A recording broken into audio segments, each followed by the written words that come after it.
आज चुनाव आयोग 3:30 बजे प्रेस कॉन्फ्रेंस के माध्यम से करेगा। उत्तर प्रदेश, उत्तराखंड, पंजाब, गोवा और मणिपुर में विधानसभा चुनाव होने हैं। एक बार फिर आपको उत्तर प्रदेश की राजधानी लखनऊ लिए चलते हैं, जहां पर डीडी कॉन्क्लेव हो रहा है।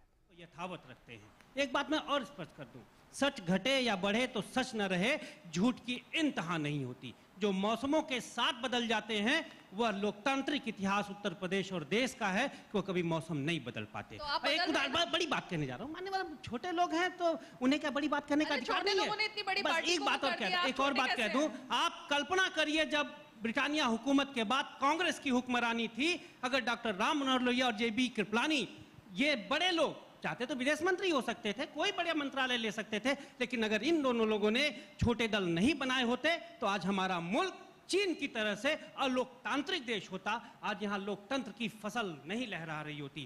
लोकतंत्र को बचाने का काम अगर कोई करता है तो छोटे दल ही करते हैं। एक बात और, दीपक जी, चाणक्य ने कहा, और चाणक्य की बात है, सुन ले, आप सुनिए। बिल्कुल, चाणक्य ने कहा है, तृणो अपि प्रयोजनम अस्ति। लोकतंत्र में न कोई छोटा होता है न कोई बड़ा होता है, समम सर्वेषु भूतेषु तिष्ठन्ति परमेश्वरम। सर, आप छोटे होते तो आपको इतना बड़ा दूरदर्शन मंच नहीं देता। इसलिए ये नहीं है कि आप छोटे हैं, छोटी पार्टी है, हम समझते हैं आप लोग बड़ी भूमिकाओं को ध्यान में रखा जाए। बिल्कुल, इसीलिए दूरदर्शन का इतना बड़ा मंच। लेकिन मैं फिर भी, आपने कहा ठीक है, छोटी पार्टियां होनी चाहिए, डेमोक्रेसी में उसमें हर्ज किया है, लेकिन सवाल है कि क्या आप लोग जानते हैं, आप में से कोई बता सकता है उत्तर प्रदेश में कितनी छोटी पार्टियां हैं? सर हाँ, 290 पंजीकृत पार्टियां हैं उत्तर प्रदेश में अकेले, जो पिछले चुनाव में लड़ी थी। तो विकेंद्रीकरण होना चाहिए। ठीक है, मैं नहीं कह रहा, मुल्क में दो ही नहीं सर, मैं उसमें हुक्मरानी रहे। नहीं दीपक जी, उसमें कोई सवाल नहीं है, मैं सिर्फ एक जानकारी के तौर पर, ताकि लोगों को, हाँ ठीक ना, मैंने कहा 290 पिछले चुनाव में थी, इस बार की गिनती 500 से ज्यादा हो सकती है, जो छोटी पार्टी हैं। तो बहरहाल, लेकिन जो इंपॉर्टेंट पार्टी है वो हमारे साथ हैं। तो दीपक मिश्रा जी आपने बताया, पर दीपक जी आपने जब हम संजय निषाद जी ने एक बताया कि क्यों इन्होंने पार्टी बनाई, क्यों इनकी पार्टी आई, पर सवाल है कि आपकी पार्टी तो एक राजनीतिक महत्वाकांक्षा, चाचा भतीजे में झगड़ा हुआ, चाचा ने अपनी पार्टी बना ली, भतीजे को पटकनी दे दी, भतीजे चाचा के पास फिर से जो है उनकी शागिर्दी में आ गए। तो सवाल है कि कोई ठोस आधार है कि ये पर्सनल दुश्मनी के कारण बनी? नहीं, कुछ भी वैयक्तिक नहीं था, एक विरासत, समाजवादी विरासत, लोहिया जयप्रकाश की विरासत थी, इसलिए दल बनाया गया। और एक बात और मैं कह दूं, हमारा दल कभी भी, वो कहते हैं ना कि तुम्हारे बाद किसी की तरफ नहीं देखा, कभी खुशी से खुशी की तरफ नहीं देखा। पहले दिन से आदरणीय शिवपाल सिंह जी कह रहे हैं कि हम उत्तर प्रदेश में, उसके बाद देश में एक समाजवादी सोच की सरकार बनाना चाहते हैं। कोई इस बयान में कभी तब्दीली आई हो तो बताइए। हम किसी के दर पे नहीं गए और न जाएंगे। और एक चीज और बता दें, कोई तो सूद चुकाए, कोई तो जिम्मा ले, उस इंकलाब का जो आज भी उधार सा है, और उस इंकलाब के लिए जितने भी दल बनाने पड़ेंगे बनाएंगे, लेकिन उस विरासत में आंच नहीं आने देंगे। एक वाक्य आप बताइए, जब शिवपाल जी किसी के दरवाजे गए हो कशकोल लिए हुए कि हमें सत्ता में भागीदारी चाहिए, नहीं, उसकी जरूरत ही नहीं पड़ रही ना, क्योंकि आपके दरवाजे पर खुद ही आ रहे हैं। अनिल जी को ले आते हैं, जरा राष्ट्रीय लोक दल के ऊपर भी निगाहें लगी हुई हैं। अनिल जी, डील क्रैक हो गई है समाजवादी पार्टी के साथ, क्योंकि हर रोज एक नई खबर आती है कि फिर बैठक हुई और बैठक में नतीजा नहीं निकला। कितनी सीटों पर बात चल रही है अब? माइक ले ले सर, माइक। 403 सीटों पर बात हो रही है परासर जी। 403 सीटों पर समाजवादी पार्टी और राष्ट्रीय लोकदल का गठबंधन लड़ने जा रहा है, और सीटों को लेकर के कहीं कोई मतभेद नहीं है, दोनों लोग मिल करके लड़ेंगे। दोनों लोग उत्तर प्रदेश से भारतीय जनता पार्टी को परास्त करना चाहते हैं। दोनों लोग मिल करके जो उत्तर प्रदेश का कुशासन है, जो उत्तर प्रदेश में किसानों के साथ सरकार ने वादे किए थे, अपने घोषणा पत्र में कहा था, एक भी घोषणा पत्र में जो भी बात उन्होंने कही थी उसको पूरा नहीं किया। हमारा गठबंधन किसानों की समस्याओं को लेकर के काम कर रहा है, और किसानों के लिए आगे सरकार बना करके किसानों के उत्थान के लिए काम करेगा। जो घोषणाएं इन्होंने की थी, उन घोषणाओं को इन्होंने पूरा नहीं किया। हम किसानों की आमदनी बढ़ाने को लेकर के, किसानों के विकास को लेकर के, किसानों के उत्थान को लेकर के हम काम कर रहे हैं, और आगे भी। अनिल जी, कल ही खबर आई है, अनिल जी एक मिनट, कल ही खबर आई है कि 30 सीटों पर जो है बात हुई है कि आरएलडी 30 सीटों पर लड़ेगी। क्या इसकी पुष्टि कर सकते हैं आप कि अभी भी डील चल रही है, अभी फाइनल नहीं है? नहीं, कोई डील नहीं चल रही है। मैंने कहा ना कि मतलब डील का मतलब, कहने का मतलब कि बातचीत चल रही है कि 30 सीटें डन हो चुकी हैं। नहीं, बातचीत जब दो दल बात करते हैं तो उसमें बात होती है कि कौन कहां से जीतेगा, कौन सा उम्मीदवार कहां से, यानी अभी उचित 30 रहेगा। सीट वाली बात भी फाइनल नहीं है। ठीक है, मैं आगे सीट की का कहीं कोई विवाद नहीं है, ना आगे होगा ना है। ठीक है सर, लेकिन मेरा आरएलडी से सवाल ये है कि आरएलडी की कोई आइडियोलॉजी है? क्योंकि 2002 में आप बीजेपी के साथ गए, फिर उसके बाद 2007 में अकेले लड़ते हैं, 2012 में कांग्रेस के साथ चले जाते हैं, 2017 में अकेले लड़ते हैं, 2022 में जो आप सपा के साथ आ जाते हैं। तो सवाल यह है कि कभी इधर कभी उधर कभी इधर, मतलब मौसम जहां का देखें वहां। नहीं, हमने कोई दलीय बात नहीं की। हम किसानों को, मैंने कहा ना कि हम किसानों के प्रति हमारी प्रतिबद्धता है। किसानों का विकास, किसानों का उत्थान, किसान का भला कैसे हो, उस आधार पर हमने समझौते किए। आज हम समाजवादी पार्टी के साथ हैं। दोनों दलों की विचारधारा एक है, दोनों किसानों के लिए लड़ रहे हैं। और राष्ट्रीय लोकदल के नेता चौधरी जयंत सिंह जी किसानों के प्रति प्रतिबद्ध हैं। मतलब पांच चुनाव से आप किसानों के हक के लिए बार बार पाला बदलते रहते हैं। नहीं, कभी बीजेपी किसान हितैषी हो जाती है, कभी सपा हो जाती है, कभी आपको लगता है नहीं, हमारे लड़ेंगे तो किसानों का भला करेंगे, कभी लगता है समाजवादी पार्टी किसानों का भला पहले भी कहा, कहीं तो टिकिए। हमारी प्रतिबद्धता किसान है, मजदूर है, सभी वर्ग के लोग हैं। हम उनके प्रति प्रतिबद्ध हैं। किसानों के साथ अन्याय ना हम बर्दाश्त कर पाए हैं, ना करेंगे। और किसान आंदोलन चल रहा था, किसानों को कुचलने की बात हो रही थी, तो राष्ट्रीय लोकदल के नेता चौधरी अजीत सिंह जी उस समय थे। उन्होंने और हमारी पार्टी के राष्ट्रीय अध्यक्ष चौधरी जयंत सिंह जी ने उस किसानों को ताकत देने का काम किया, किसान आंदोलन को टूटने नहीं दिया, किसानों की आवाज को मजबूत करने का काम किया। और हम किसानों की ही आवाज को मजबूत करने का काम कर रहे हैं। हम किसान के साथ। तो टिकैत जी को टिकट देंगे क्या? किसान पर आयकर लगाने की बात हुई, टिकट देंगे क्या? विरोध किया। सर, टिकैत जी को टिकट देंगे क्या? क्योंकि हवन तो साथ साथ हवन करेंगे गाना बज रहा था, हवन साथ साथ किया था, टिकट देंगे क्या? टिकैत जी हमेशा चौधरी चरण सिंह जी की जयंती पर, उनकी पुण्यतिथि पर हमेशा जाते रहे। नहीं, मैं टिकट का सवाल है। और टिकट देंगे क्या? लड़ेंगे वो? क्योंकि वो तो मना कर रहे हैं। आप टिकट देंगे उनको? क्योंकि आपकी टिकट, आपकी टिकट से वो पहले भी चुनाव लड़ चुके हैं आपके समर्थन से। वो अलग बात है, उनकी जमानत जब्त हो गई थी। लड़े थे, अब उनकी यूनियन है, वो भी किसानों के लिए काम कर रहे हैं। राष्ट्रीय लोकदल और किसान एक दूसरे के पूरक हैं। किसान और राष्ट्रीय लोकदल को अलग करके नहीं देखा जा सकता। राष्ट्रीय लोकदल उत्तर प्रदेश में एकमात्र राजनीतिक दल है जो किसानों के लिए संघर्ष कर रहा है, किसानों की बात कर रहा है, किसानों की आवाज को उठाने का। निषाद समाज में किसान नहीं है क्या सर? क्योंकि सारे किसानों की जिम्मेदारी इनकी है, तो निषाद समाज में भी तो किसान होंगे, उनकी जिम्मेदारी आप लेते हैं कि वो भी आपने आरएलडी को दे रखी है? पहले तो मैं दो बात करूं कि समाजवादी से छोड़कर आए शिवपाल जी, जब समाजवादी पार्टी में बहुत बड़े नेता थे, तब समाजवाद का विकास पूरे देश में नहीं हुआ, तब और समाज के लोग नजर नहीं आए। अब जब चाचा भतीजे में झगड़ा हो गया तो समाजवाद दिखता है।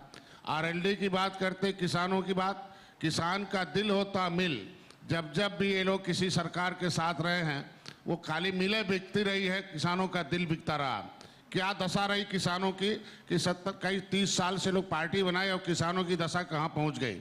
मैं तो बधाई दूंगा, धन्यवाद दूंगा भारतीय जनता पार्टी को कि अब जब से मैं आया हूँ 2 साल से एक भी मिल नहीं बिकी। जो भी मिले थी वो स्टार्ट हो रही हैं। खरीद का रेट कितना बढ़ गया है।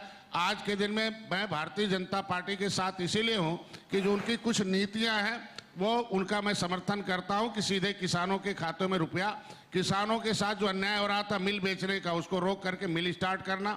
आज के दिन में हर वर्ग के, आप ये कहते हैं हम किसान की बात करते हैं, टिकैत भी कहते हैं हम किसान की बात करते हैं। और किसान तो किसान बना हुआ, आज 70 साल से ये लोग सरकारें चला रहे थे मिल के। मैं इन लोगों से पूछना चाहता हूँ, 2019 में ये लोग सपा और आरएलडी एक साथ मिली थी, उस समय बसपा भी थी और निषाद पार्टी भारतीय जनता पार्टी के साथ आ गई। आज बहुजन समाज पार्टी अलग हो गई है। किस वोट से ये लोग 2019 में जब स्टैंड नहीं हो पाए, आज बसपा अलग हो गई, तो किस वोट से स्टैंड होंगे? उस समय आखिर इन्हें क्यों, उस समय 2019 में ये जनता 2019 में सपा बसपा और आरएलडी एक थे, क्यों नकार दिया? तो किस वोट से ये लोग 2022 में चुनाव लड़ने आ रहे हैं, किस मुंह से आ रहे हैं? निषाद जी, आपने कहा कि बीजेपी की नीतियां रही जिनकी वजह से आप बीजेपी के साथ आ गए हैं। हाँ, छोटे दलों की इमेज ये खराब क्यों होती है जब आप ही की जैसी पार्टी के लोग सामने आते हैं और जब डील होती है? आपने तो 3 बड़ी बड़ी बातें कर दी। आपका तो मानना था कि उप मुख्यमंत्री भी आपको बना दिया जाए, आपके बेटे को केंद्र में मंत्री बना दिया जाए, राज्य में मंत्री बना दिया जाए, राज्यसभा की टिकट आपको दिए और राज्यसभा में आपको लेकर आया जाए। इस तरह की डील जब होती है तभी लगता है कि छोटे दल आगे बढ़ना चाहते हैं, क्योंकि उनको पता है कि बड़ी पार्टियों से वो कुछ ना कुछ ले लेंगे। नहीं, डील की बात नहीं है। आप देखो, आज राम मंदिर मुद्दा तभी राम मंदिर बन पाया जब भारतीय जनता पार्टी पावर में आई। धारा 370, वहीं मैं आ रहा हूँ। धारा 370 तभी खत्म हुआ जब भारतीय जनता पार्टी पावर में आई। जब निषाद पार्टी के पदाधिकारी या उसके राष्ट्रीय अध्यक्ष, उसके लोग जब पावर में रहेंगे तभी तो निषाद पार्टी की जो मुद्दे हैं, जो नीतियां बनी है, जो लक्ष्य हैं, जो उनके वादे किए गए वो पूरा होंगे। आज के दिन में इंजीनियर प्रवीण निषाद अगर सदन नहीं जाते तो जिन फाइलों को कांग्रेस ने गायब कराया था वो कैसे खोज के लाते? आज संविधान में लिखा हुआ कि 1961 में हमारी गिनती 70 लाख थी, 2011 में गिनते गिनते इन लोगों ने 3000 मझबार को कर दिया। आज के दिन में कैसे पता चलता कि 66 समूह ने इस देश को आजाद कराया है, कानून बनाता? तो जब तक हम सदन में नहीं जाएंगे, बड़े पदों में नहीं जाएंगे, तो ये अधिकारी और विभाग कैसे सुनेगा? कब तक हम दूसरे के सामने कटोरा लेके भीख मांगते रहेंगे? इसलिए निषाद पार्टी ने अगर पार्टी बनाई है तो निश्चित रूप से उसके पार्टी के सदस्यों को बड़े पदों पर भी पहुंचाने की जिम्मेदारी है और अपने समाज का हिस्सा लिखाने के लिए जो जो समुदाय निर्बल है उन्हें सबल बनाने के लिए निर्बल इंडियन शोषित हमारा आंदोलन। ऐसा नहीं है कि खाली निषाद जाए, डॉक्टर संजय जाए। अभी हमने 3 साल में 2013 में हमने संकल्प लिया है, 13 जनवरी 2013 को। अभी मेरा अयोध्या में मेरा संकल्प दिवस है। आज 7 सालों में 70 साल का इतिहास उठा के बदल दिया है। कैसे इस देश के साथ, इस देश के आजाद कराने वाले जातियों के साथ कितना अन्याय हुआ है। इनका समाजवाद था तो कोई दिखता नहीं था। मैं कहता हूं, अगर सामाजिक न्याय समिति कहती है कि जितनी संख्या थी, आज के दिन में आयोग में बैठे लोग किस तरीके से नौकरियां बंदर बांट करते थे। किसी थाने में मैं कहता हूँ उप मुख्यमंत्री का पद आपने मांगा है, मैं कहता हूँ मांगा नहीं। हमारे लोग तो मुख्यमंत्री बनाने के लिए पार्टी बनाए हैं। हम कहते हैं समाजवादी पार्टी के लोग, क्या समाजवादी पार्टी दूसरे को मुख्यमंत्री बनाएगी? मैं कहता हूँ आज के दिन में हमारी पार्टी ने इस समस्याओं का केवल निषाद के लिए नहीं है, निर्बल इंडियन शोषित हमारा हमदर्द वो सारे लोगों के लिए है जिनको सपा बसपा कांग्रेस ने कानून बनाकर उजाड़ा है, कानून बनाने की इनका हिस्सा लूटा है, उन्हें सबल बनाने का। संजय जी 1 मिनट, आपने अभी जो वक्तव्य दे रहे थे, मैं जल्दी से आपका जवाब, फिर बाकी मेहमानों के पास भी। अभी आपने जो बात कही अपने, उसमें आपने 2 मुद्दों का जिक्र किया। आपने एक राम मंदिर की बात कर दी, एक 370 की बात कर दी। मैं इसलिए पूछ रहा हूं क्योंकि ज्यादातर हम लोगों को छोटी पार्टियों का जो राष्ट्रीय मुद्दे होते हैं, बड़े मुद्दे होते हैं, उन पर रुख क्या होता है जनरली पता नहीं चलता लोगों को। लेकिन आप जिस बेबाकी से आपने राम मंदिर को लेकर और कश्मीर की बात करी, क्या ऐसे बड़े राष्ट्रीय मुद्दों पर भी क्या इन छोटी पार्टियों का कोई रोल या भूमिका होती है, कोई मत होता है? क्या इंपॉर्टेंट है उसको भी क्या काउंट करना? देखो, 70 साल से देश आजाद हुआ और कई बार बीजेपी की सरकार रही, लेकिन राम मंदिर तो तभी बना जब निषाद पार्टी उसके साथ 2019 में सरकार बनाई और आज मंदिर बन रहा है। क्योंकि भगवान राम को तो नैया ही पार करवाने वाले। 70 साल से भारतीय जनता पार्टी में कई बार सरकार रही। धारा 370 नहीं खत्म कर पा रही थी। धारा 370 तब खत्म हुआ जब निषाद पार्टी भारतीय जनता पार्टी के साथ सरकार में आई। तो हम तो राष्ट्रीय मुद्दे के साथ हैं कि रब राम के कैबिनेट में निषाद राज अतिथि बनकर आए थे, तब राम राज आया था। फिर से वो राम राज निषाद पार्टी लाना चाहती है कि सबकी गरीबी खत्म हो जाए और सबके घरों में ताले न लगे और सबको शिक्षा, स्वास्थ्य, रोजगार बराबर मिले। राम राज का मतलब नहीं है कि रावण राज। लकी चार्म है क्या? बीजेपी के लकी चार्म है आपके आते ही सब कुछ कर दिया बीजेपी? निश्चित रूप से आज के दिन में 70 साल से हमारा समाज वोट देता रहा और जहां से राम को गंगा पार किया गया था और उसी गंगा में जो मुगलों और अंग्रेजों को मौत के घाट भी उतारा था, किसी ने एक ईंट भी निषाद राज के किले पर नहीं रखा था। मैं भारतीय जनता पार्टी को धन्यवाद दूंगा कि कम से कम एक इतिहास को वहां आज के दिन में पर्यटक स्थल घोषित है और निषाद राज के किले पर निषाद राज राम के गले लगी मूर्ति बन रही है कि फिर से शांति आए। जब राम और निषाद राज गले लगे थे तब शांति आई थी, फिर दोबारा भारतीय जनता पार्टी और निषाद पार्टी का नेचुरल अलायंस है, फिर शांति आई। मुझे अच्छा लग रहा है कि मुझे ये बात अच्छी लग रही है कि हमने छोटी पार्टियों को ये बड़ा मंच दिया और छोटी पार्टियों के जो बड़े मंसूबे हैं और कितने प्रखर वक्ता भी हैं, तीनों हमारे साथ हैं, ये भी देश के सामने जाना चाहिए। छोटी पार्टियां, मैंने इसलिए शुरू में कहा, देखन में छोटे लगे घाव करे गंभीर। दीपक मिश्रा जी, जी सवाल है कि एक बात ये है कि जो आपकी पार्टी है, चाचा भतीजा में मेल तो हो गया, पर सवाल ये कि ये तो मैं फिर कह रहा हूं कि आपसी एक परिवार था समाजवादी पार्टी जी, आज विलय क्यों नहीं हो गया?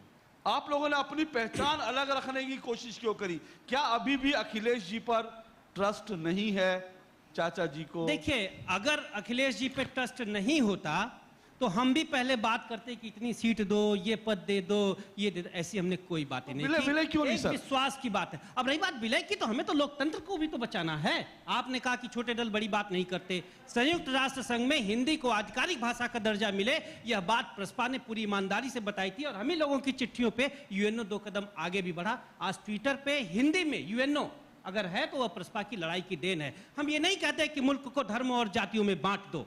एक धर्म की लड़ाई चली थी और हिंदुस्तान के 2 टुकड़े हो गए। आज भी भारत और पाकिस्तान की स्थिति क्या है? प्रति व्यक्ति आय में भारत 139 देशों से पीछे, समग्र विकास में हिंदुस्तान 129 देशों से पीछे। हाँ, अरबपतियों के मामले में 4थे स्थान पर हो गया है, 2 गुजरात के उद्योगपतियों के नाते। मान्यवर, आप ये बताइए कि लोकतंत्र में विकेंद्रीकरण होना चाहिए कि नहीं होना चाहिए? जब लोहिया के सामने प्रस्ताव रखा था पंडित नेहरू ने कि आप विदेश के सबसे बड़े जानकार हैं, जर्मनी से पढ़े लिखे हैं, 26 भाषाएं आती हैं, आप विदेश मंत्री बने, तो लोहिया ने क्या कहा था? नहीं, लोकतंत्र को बचाना है, विपक्ष और जनता की आवाज को रखना है। एक परिवार की 2 पार्टियां, उससे विकेंद्रीकरण कैसे होगा? उससे बिल्कुल होगा। हम तो कह रहे हैं एक परिवार में नहीं, एक व्यक्ति, परिवार, ये सब समाज की इकाइयां हैं और दल बनाना हर आदमी का राजनीतिक अधिकार है। इसीलिए आप देखिए, पहला ही जब चुनाव हुआ था तो 53 राजनीतिक दल थे।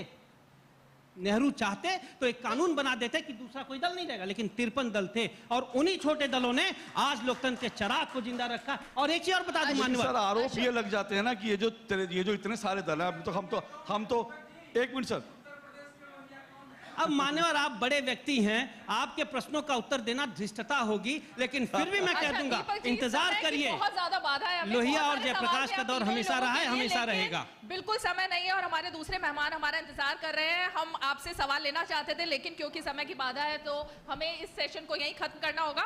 एक और खास मेहमान हमारा इंतजार कर रहे हैं, उनका सेशन शुरू करते हैं। बहुत बहुत शुक्रिया आप तीनों ही खास मेहमान। शुक्रिया, बहुत बहुत शुक्रिया, बहुत बहुत शुक्रिया। बस एक बात कह के बात करूंगा, आप आए तो बहारों ने लुटाई खुशबू, फूल तो फूल थे कांटों से भी आई खुशबू। बहुत बहुत शुक्रिया, बहुत बहुत। एक बात में संजय निषाद जी ने कहा, किसानों के लिए इनको ये बता दें कि लागत का 1.5 गुना मूल्य इनकी सरकार दे पाई कि नहीं दे पाई, किसानों की आमदनी 2 गुनी हुई कि नहीं हुई, गन्ना किसानों को उनका बकाया भुगतान दिला पाए कि नहीं दिला पाए। महंगाई लगातार बढ़ती गई, लेकिन इन 5 वर्षों में गन्ने की कीमत नहीं सरकार ने बढ़ाई, इस पर भी इनको बोलना चाहिए। मैं तो इनका जवाब इतनी है कि आज के दिन में जब देश आजाद हुआ था तो $1 1 रुपए के बराबर था, लेकिन इन पार्टियों ने ऐसा हुआ कि अंग्रेज जब आते हैं तो $1 देते 76 बिस्कुट पाते हैं, 76 गुना गरीब कर दिया। 2 साल से मैं भारतीय जनता पार्टी के साथ हूं। डॉलर का कीमत डॉक्टर संजय जैसे लोग हैं रुकवा दिए हैं। अब महंगाई भी घटेगी और देश में डॉलर का कीमत भी घटेगा और रुपए का कीमत भी बढ़ेगा। समय दीजिए, समय से सब कुछ होता है। मित्रों, आपने बहुत बहुत शुक्रिया, बहुत बहुत आभार आप लोगों। धन्यवाद अशोक। मित्रों, आप लोग अभी मंच पर रुके, आपका सम्मान होना है। मित्रों, आपने बैठकर तमाम डिबेट्स देखे होंगे, लेकिन ये डिबेट खड़े होकर देखा, जोरदार तालियां बजाइए। मैं अनुरोध करूंगा महानिदेशक दूरदर्शन और अपर महानिदेशक से कृपया हमारे मेहमानों का सम्मान करें। संजय निषाद जी सम्मानित होते हुए, अनिल दुबे जी और हमारे प्रगतिशील समाजवादी पार्टी के साथ प्रिया जी, कृपया आप भी महानिदेशक महोदय का हाथ बटाएं।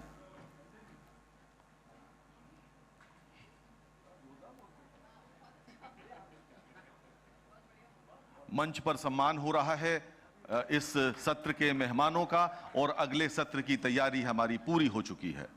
बहुत शीघ्र हम अगले सत्र की ओर बढ़ रहे हैं।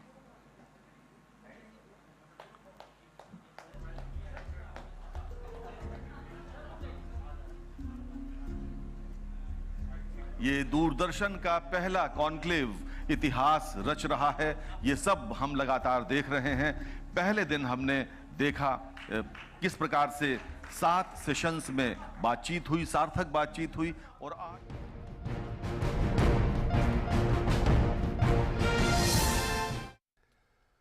तो छोटे दल की बड़ी भूमिका के सेशन में डीडी कॉन्क्लेव में जो चर्चा हो रही थी, इसमें कई मेहमानों ने भाग लिया। अमित दुबे जो महासचिव है राष्ट्रीय लोक दल के, इसके साथ साथ संजय निषाद पार्टी के राष्ट्रीय अध्यक्ष हैं, दीपक मिश्रा प्रसपा के प्रवक्ता ने भाग लिया और पक्ष विपक्ष दोनों ने अपने विचार साझा किए। और बात करते हैं चुनाव आयोग की। चुनाव आयोग आज 5 राज्यों में विधानसभा चुनाव की तारीखों